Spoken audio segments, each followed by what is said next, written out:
Les 10 contrats concernent la fourniture de produits oléagineux comme l'arachide, le sésame et le soja. Par cette signature, les interprofessions et l'APECAM s'engagent à fournir l'usine SDA pour tous ses besoins en oléagineux et au prix convenu.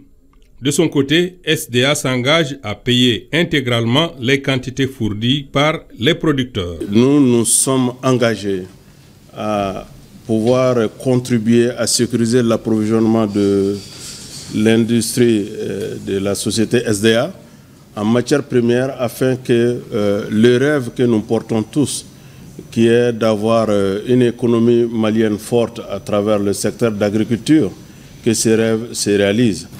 Et c'est faire en sorte que tout le peuple malien puisse consommer un produit de bonne qualité. Parce que c'est la santé publique aussi qui est en jeu. Et ça, moi, c'est ce que je souhaite pour mon pays.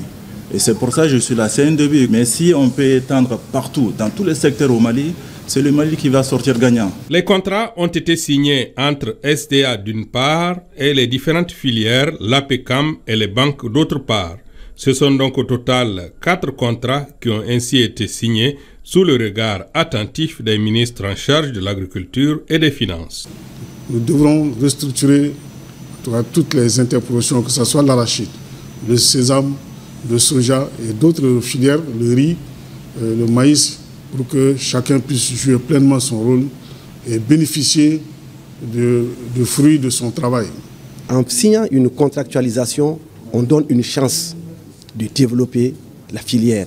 Les agriculteurs sont convaincus en début de campagne que leur production sera achetée à un prix convenu, un prix qui les arrange, un prix qui les incite à produire davantage.